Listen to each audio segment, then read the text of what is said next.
Bom dia, pessoal. Meu nome é Guilherme Bukowski Delfino, eu sou orientando da professora Carla Merkel Vespel e eu vou apresentar o meu trabalho de conclusão de curso do curso de Bacharelado em Sistemas de Informação, intitulado Proposta de um ambiente GitOps seguro utilizando HashiCorp Vault para armazenamento e gerenciamento de secrets.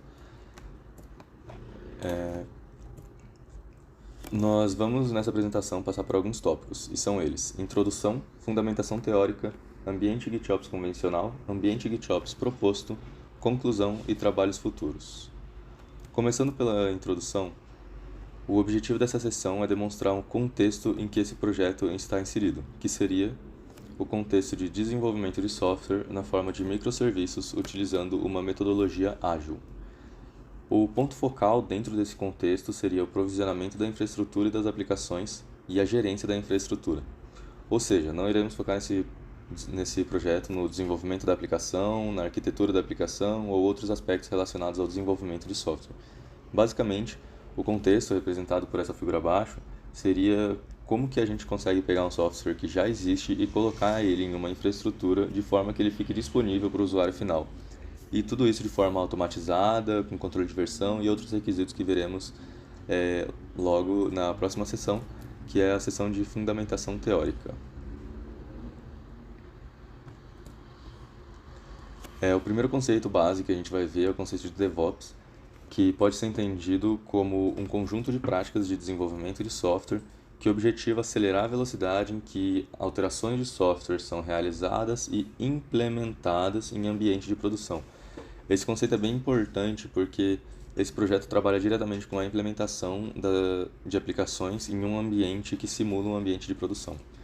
De forma mais rudimentar, a gente poderia dizer que DevOps é uma metodologia ágil para tudo que tange infraestrutura num projeto de desenvolvimento de software. Outro conceito importante é o conceito de infraestrutura como código, ou IAC, do inglês Infra as Code, que é uma abordagem que foca no uso de técnicas de desenvolvimento de software para a implantação da infraestrutura. Basicamente, IAC consiste em termos arquivos de configuração, que são os recursos de infraestrutura, e com a aplicação desses arquivos de configuração, a gente obtém os itens de infraestrutura.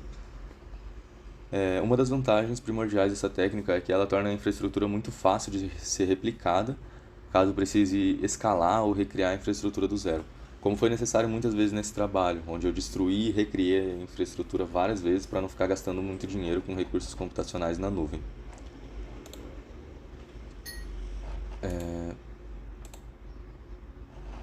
E o próximo conceito é o conceito de GitOps, que em poucas palavras é uma maneira de gerenciar clusters Kubernetes e a entrega contínua de aplicações containerizadas. E o que significa isso?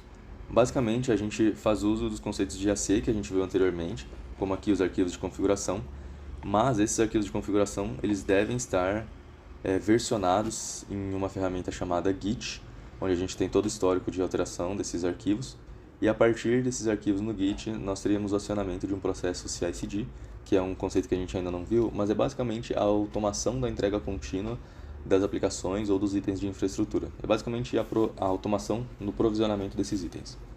E através desse processo CI/CD, os arquivos de configuração seriam aplicados e automaticamente teríamos a criação da infraestrutura. Essa imagem aqui é bem legal, eu criei ela porque ela representa muito bem os três principais pilares do GitOps, que seria: primeiro, todo o ambiente deve estar descrito declarativamente. Isso é feito nos arquivos de configuração. O estado do sistema deve estar versionado no Git, e isso é representado aqui pelo Git. E deve também garantir que qualquer alteração nesse estado seja aplicada automaticamente ao sistema. Isso é feito pelo CI/CD.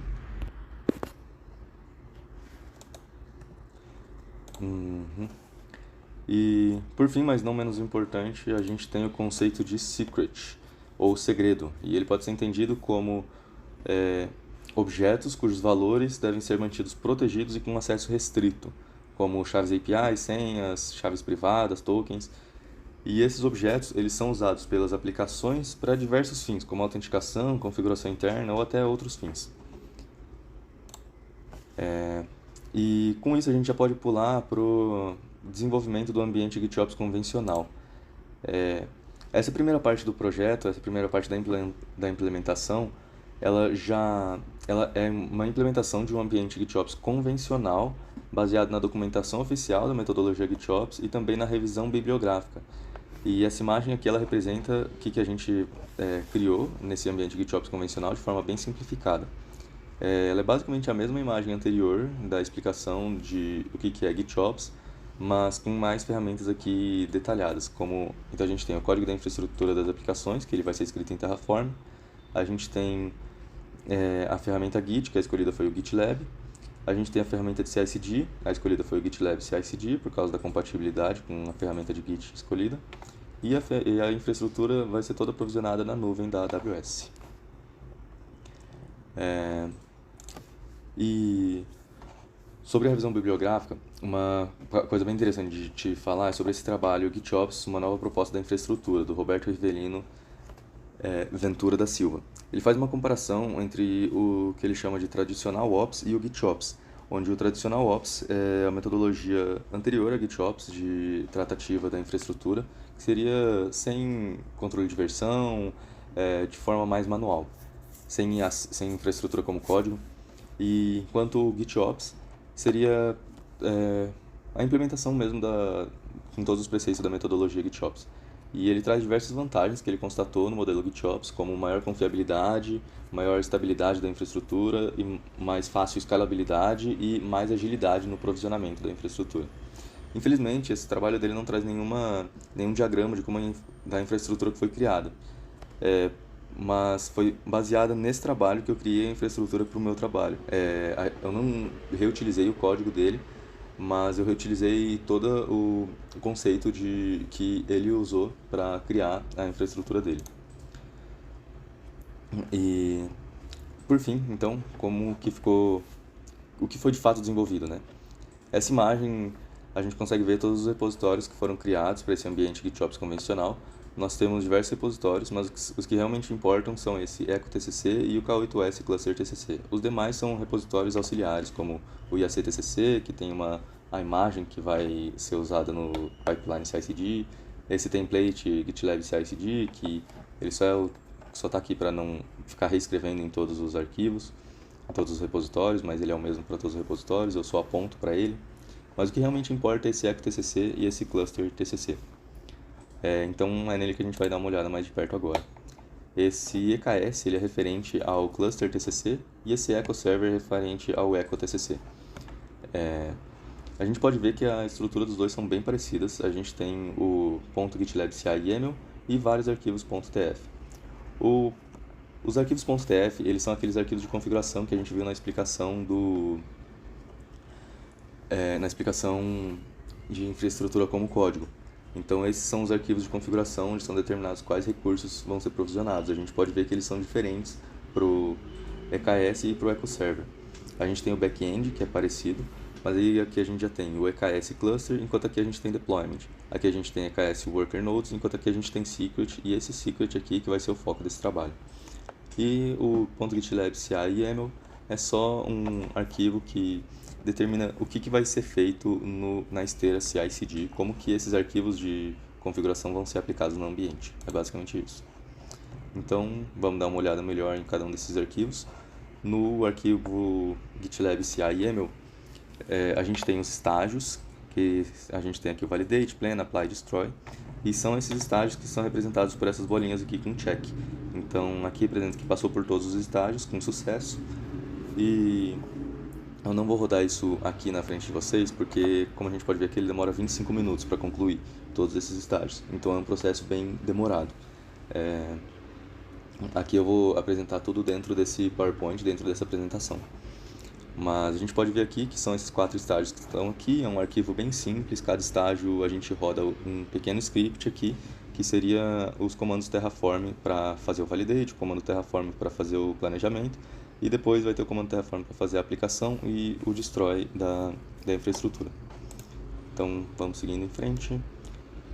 Os arquivos terminados em .tf eu trouxe propositalmente o secret.tf, mas eles são os recursos que vão ser criados. Aqui a gente tem o recurso de um secret. Ele vai criar um secret do Kubernetes com esse nome, test secret. E dentro de data a gente tem os valores que vão estar dentro desse secret. E como a gente pode ver, a gente tem o login e o valor do login em texto plano. E a password, a senha, né? E o valor da senha em texto plano também. E isso é um problema de segurança gravíssimo. De acordo com uma pesquisa realizada pela Common Weakness Enumeration em 2022, esse problema é classificado como uso de credenciais em código. Ele é o 16º problema de segurança mais comum em 2022 entre as aplicações de software e hardware. E ele subiu 4 pontos em relação ao ano anterior, em 2021, que ele estava na 20ª posição, em 2022 ele foi para a 16ª. Mas a gente pode ver que essa infraestrutura montada, que eu acabei de explicar, ela está totalmente de acordo com o GitOps, porque o secret ele é criado via CI/CD, a aplicação é criada via CI/CD, então tudo é criado automaticamente, tudo está no Git, então tudo está de acordo com o GitOps. Então a gente pode pensar que GitOps não é um modelo seguro, e é aí que a gente entra com a proposta do ambiente GitOps proposto nesse trabalho. Aí, para explicar essa proposta, eu tenho que primeiro explicar esses dois conceitos aqui, essas duas ferramentas, que é o External Secrets Operator e o Vault. O External Secrets Operator, ele vai fazer duas coisas. Ele vai criar esse recurso chamado External Secret, que antes a gente não podia criar um External Secret, e agora ele vai fazer com que esse recurso exista dentro do Kubernetes. E ele também vai ser responsável por transformar esses External Secrets em secrets de verdade, então em segredos que a aplicação consegue usar, porque o external secret a aplicação não consegue usar, o segredo ela consegue. Então, esse operator ele vai fazer o external secret virar um secret. E o vault ele vai armazenar os segredos, porque ele armazena arquivos chave-valor e ele criptografa esses arquivos. E esses arquivos vão ser os nossos secrets. Ele tem uma interface muito fácil de usar e ele tem diversos métodos de autenticação, que vai ser muito útil para a gente. Então, basicamente a gente vai ter um secret e ele vai ser transformado em um external secret. Essa estrutura aqui a gente não vai mais ter com o texto plano. Como que vai ficar agora se não tem texto plano? Vai ficar da seguinte forma. Aqui em data, a gente vai ter o login, o mesmo login que tinha aqui, só que ao invés do valor em texto plano, a gente tem a localização desse valor dentro do vault. Então ele vai estar no ESO/data/default/test-s na propriedade login dentro do vault. Como que a gente sabe que é dentro do vault? Porque a secret store usada é o Vault Cluster Secret Store. Então esse é o vault, ele está apontando para o vault, e dentro do vault ele pega o valor do login nesse caminho aqui. Então isso aqui vai ficar no repositório. Não tem mais valor em texto plano. Se alguma pessoa tiver acesso ao repositório e quiser fazer qualquer malandragem, não vai conseguir, porque não tem o valor dos segredos. Perfeitamente. Então, qual que é a diferença? Esse aqui é como estava anteriormente, que tem o problema de segurança demonstrado pela Common Weakness Enumeration, de o código em texto plano, porque o secret ele é criado via CI/CD. Agora, aqui, o external secret é criado via CI/CD. E o secret é criado só dentro do cluster. Então o secret nunca saiu do cluster. Ele só existe dentro do cluster. E a aplicação consegue usar esse secret, obviamente. Aqui eu demonstro a interface do Vault para ver como que é simples criar o segredo pela interface. A gente coloca aqui o caminho dele, que é aquele caminho cheio de barras que eu coloquei lá. E tem os valores dele, password e user. Vamos ver de novo. Ele cria aqui o caminho e você consegue colocar a chave, user e a password e o valor aqui. Basicamente isso. Então, como que ficou a estrutura final de diretórios do projeto? A gente tem os arquivos principais, eu vou passar só por eles. O cluster TCC, que ele vai criar o cluster, e dentro desse cluster vão ser provisionados essas aplicações aqui, que é o EcoTCC, nossa aplicação teste, que não tem mais o secret, agora só tem o external secret, e o Vault TCC, que é a nossa ferramenta de criptografia, ele que vai criptografar e armazenar os segredos, e o ESO TCC, que ele vai transformar os external secrets em segredos de verdade. O Consul, ele é só uma aplicação, ele é como se fosse o banco de dados que o Vault vai usar. Ele é só um back-end ali para o Vault armazenar os valores. Mas o Vault já armazena todos os valores criptografados, então mesmo que alguém consiga acesso ao Consul, não vai ter acesso aos valores dos segredos. E por fim, então, a gente tem esse diagrama gigante aqui. A gente poderia focar nas setas, porque as setas é o que realmente foi desenvolvido nesse trabalho. O Consul é uma aplicação que já existe, o Vault já existe, o ESO já existe, o EcoServer já existe, o GitLab já existe. Então, o que foi criado de fato são essas setas. Então, a gente criou os deploys automatizados e também a gente configurou a comunicação entre entre o External Secret e o Vault, entre o Vault e o Consul, tudo isso está definido nos arquivos de configuração dessas aplicações que eu que criei. E é basicamente isso. Nessa parte 1, as aplicações são criadas, então é feito o provisionamento dessas aplicações. Aqui na parte 2, o usuário, o administrador do sistema, consegue criar os segredos no Vault e o Vault vai usar o Consul para armazenar esses segredos. Na parte 3, o External Secrets Operator vai ver que existe um External Secret e ele vai pegar o caminho que está nesse External Secret, ver esse caminho no Vault para conseguir criar o secret.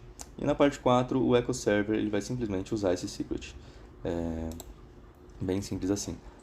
E esse secret ele é atualizado constantemente. O External Secrets Operator ele fica sempre verificando os valores no Vault para ver se o valor mudou. Então você consegue mudar a qualquer momento o valor dentro do Vault e o valor do secret vai mudar na hora. Então o EcoServer vai estar sempre atualizado. Normalmente ele faz isso com 10 segundos de delay. Você pode configurar isso também, mas o default, o padrão, é que ele verifique a cada 10 segundos todos os segredos. E por fim, a nossa conclusão é que o uso do Vault para gerenciamento de segredos é compatível, do HashiCorp Vault no caso, é compatível com a metodologia GitOps. Outra conclusão é que apesar da metodologia GitOps não fazer menção à tratativa dos segredos, é incorreto afirmar que ela é uma metodologia insegura, visto que tem forma de usar a metodologia GitOps e dar uma tratativa segura para os segredos. Outro ponto é que o trabalho foi capaz de demonstrar uma forma segura de gerenciar segredos em ambientes de produção que fazem uso de GitOps, que esse era o objetivo do trabalho. E para trabalhos futuros, a gente pode colocar a utilização de cofres nativos dos serviços de nuvem, como o Secrets Manager da AWS ou o Key Vault da Azure. Então, os serviços de nuvem normalmente eles têm um gerenciador de segredos próprio, mas uma vantagem do Vault é que ele pode ser usado em qualquer nuvem. Mas também seria interessante um estudo desses cofres nativos dos serviços de nuvem. E uma evolução muito interessante desse trabalho seria a utilização do conceito de ChatOps para essa mesma metodologia de gerenciamento de segredos. Então, a metodologia ChatOps é basicamente o uso de ferramentas de chat, ferramentas de comunicação instantânea, para configuração de pipeline e para fazer provisionamento de aplicação, provisionamento de segredo. Então, dessa forma, o desenvolvedor talvez pudesse alterar os segredos em determinados ambientes através do uso de uma ferramenta de comunicação instantânea, de um chat, e também ter acesso ao estado das aplicações através do chat. Então, isso é bem interessante. E isso é tudo. Muito obrigado e espero que tenham gostado.